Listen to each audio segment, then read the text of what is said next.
আমাদের এখান থেকে চলে যাচ্ছে। সুদীপ স্যারের 59 বছর হচ্ছে, কিন্তু আমরা চাই না, আমরা সরকারি নিয়ম মানব না, আমাদের দাবি মানতে হবে। আমরা সুদীপ স্যারকে শিক্ষক হিসেবে চাই।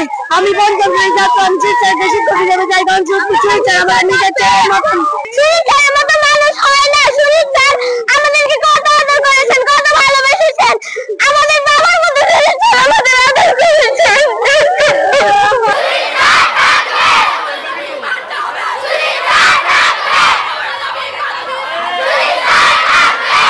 কালকে তো শেষ দিন, শুক্রবার এসে দাঁড়িয়েছে, শনিবার দাঁড়িয়েছে, যাবো না, আমি তো বলছি যাবো না।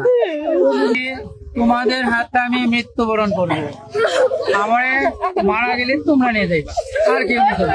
আমার সন্তান কোনো ইয়ে নাই, কোনো ইয়ে করো না, আমি সারাদিন তোমরা সাথে থাকবো। বান্ডেল থাকলে প্রতি সেনমানিতে টাকা বাঁচবে।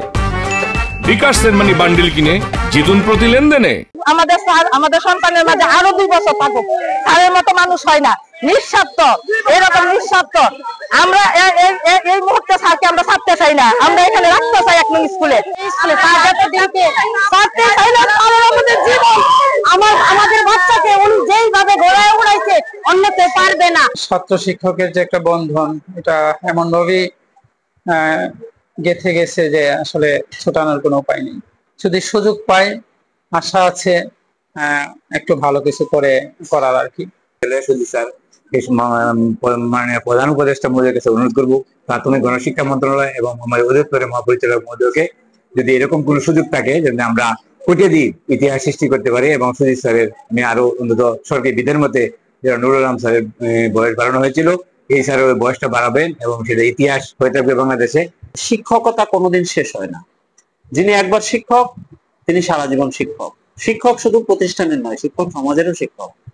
কাজে আমাদের সুজিত স্যার, তার যে অবস্থান, তার যে সুনাম, তার যে গ্রহণযোগ্যতা, তার যে শ্রম মেধা, যেটি তিনি প্রাথমিক শিক্ষার জন্য দিয়েছেন এ পর্যন্ত, বিশেষ করে চাকরি জীবনের প্রায় পুরো সময়টাই তিনি এই স্কুলের জন্য দিয়েছেন। এই স্কুলের উন্নতি, এই স্কুলের শিক্ষার মান সবকিছুই, তার ধ্যান জ্ঞান সবকিছুই ছিল এই বিদ্যালয়ের শিক্ষার্থীদেরকে উদ্দেশ্য করে।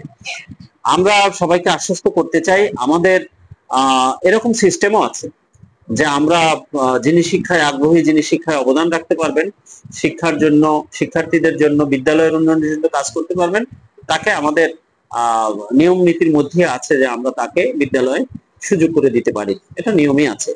আর সুজিত বাবুর ক্ষেত্রে একেবারেই ভিন্ন, উনিও এখানে ছেড়ে যেতে পারবেন না এবং আমরাও ওনাকে যেতে দিব না।